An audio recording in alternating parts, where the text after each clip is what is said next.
Let me go across to our panel. I have Ms. Kalyani Shankar, senior journalist, and PKD Nambiar, political analyst, and also a BJP sympathizer, I suppose I can call him that. Thank you both for joining us. Well, Rishi, this can be taken in multiple ways. So, for an example, you said that education and skill development. The skill development, earlier also Mr. Dharmendra Pradhan was handling the skill development ministry. And education and skill development is actually just like a bhai behan. So they are very, very integrated two portfolios, which may give more benefit rather than Sir, but what about Mr. Vaishnav? That could be Mr. one of the thoughts. Mr. Vaishnav has railways and IT. In the same way, if you really look at the health and chemical and fertilizer, so keep the fertilizer part separate. So if you really look at the chemical, the department is predominantly the one which is responsible for the pharmacy. We are considered as the pharma world capital of the world. So the pharmacy, and during this crisis time in the COVID time, we have experienced that one of the challenge was about the medicines and their delivery and the logistics and etc. So bringing both the departments together will maybe a right step. Yes, I am also not a great fan of that putting so much of burden on some of the people, not distributing it equally. But I am sure that we all know that Mr. Modi is always known for as the best person when it comes to governance and people management. I'm sure that he would have his own reason, and he's the one who is supposed to, he's leading the entire team from the front. So in the same way that, and another thing is that we even yesterday when we were having multiple discussion on different channels, people were talking about the Modi started with the minimum government and maximum governance and why this jumbo cabinet. We had raised this issue, sir. We had first discussed it. Yes. Yeah, I can tell you the reason that there is the 7 years back when Mr. Modi has taken over, from there to here, as an economy, we have grown much bigger. We are not anymore that an 80 crore people. We are today 1.35 billion people. So that point I understand. I get what you are trying to say. The whole point is that you feel that you need more hands on the deck, right? So you have expanded. You have expanded. Created, Rishi. Sorry. There are more ministries have also been created. If you really look at skill development ministry was never there in the past.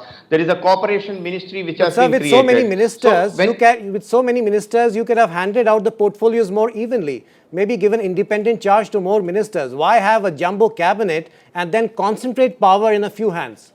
Does that make sense? So there is a slight correction there. Maybe you have not gone through that entire the portfolio list. So what they have done is a senior minister and who will be supported by the junior people. So it is a combination of a top leader and followed by, like for an example, Meenakshi Lekhi, whose bite you were showing, that Meenakshi Lekhi will be external affairs, she will be a junior minister. So she is assisting a senior minister along with another junior minister. So depending upon the size of the ministry and the importance of the ministry, there are given one top leader and below that one or two or sometimes three junior ministers. Are you saying that junior ministers may be the right way to handle it? Are you saying that junior ministers will have more freedom now? They can act more freely, though their work will be overseen by a senior minister. Is that what you are saying? Because you know, over the years, junior ministers have very often not been given enough freedom. Yeah, Rishi, I'm sorry, I couldn't get you. I'm saying that, you know, we have seen that in India, ministers of state very often don't have much work to do. And the senior minister is like a banyan tree who gets all the attention. Are you saying that will change and that junior ministers will have more freedom?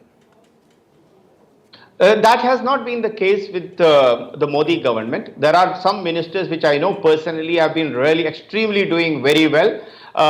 And it also depending upon the boss. If the big boss and the boss below that is ready to give away some of the responsibilities. Just to give you one example, in a home ministry, if there are a junior minister is being given the responsibility of a certain section, so then he is the boss for that particular section. So I think if that is the way it has been managed, for an example, in external affairs ministry, if now they have two junior ministers. So these junior ministers have been given a separate couple of countries to handle. Maybe one for the Europe, second for maybe for the African countries or the Middle East, and then followed by the senior minister is guiding them, and plus focusing All on right, sir. the top P7 or Taken, P10 sir. countries or the So point or the taken. rest I of the have stuff. many more That questions. is the right way to manage it. Rishi, as far as I know, there is no written rule, whether it is in the BJP or in the Sangh, that after 75 years you will have to take a retirement, or it is a voluntarily you will have to exit. But it is important that there should be a career end in every activity, in every vocation, so as in politics. So, but that does not mean that you have an Yediyurappa who is close to 80 years, he is still chief minister in Karnataka. So there are so many other leaders who are still actively working in different vocations, in different positions, various places. But broadly, yes, there is a unwritten kind of thing that if you are able to do a graceful exit at the age of 75, which opens up a new opportunity for the new leaders. And you also need to understand we are 65% of our population are young and youth, and the people who understand and feel the need of the country, not only for today, also for the tomorrow, would be those who, I'm not saying that this is an absolute, but then they will be able to understand the feelings of the youth better. So from that point of view, it is a great decision, and to great extent BJP is strictly following that. Now All coming right. to Ravi Shankar Prasad and Prakash Javadekar or Harshavardhan ji and etc., they are all very senior leaders. They have been a part of the government not only from today, they have been in power in a way both in the government, also in the party. They may be given much better. So you don't have to always think that it is asking them to exit from the government does not really All right, need to you're be a saying there demotion. might be It better could even things. be possibly a promotion. All right, For we'll have to something wait else. and see. And in Perhaps. BJP, as far as I know, and in the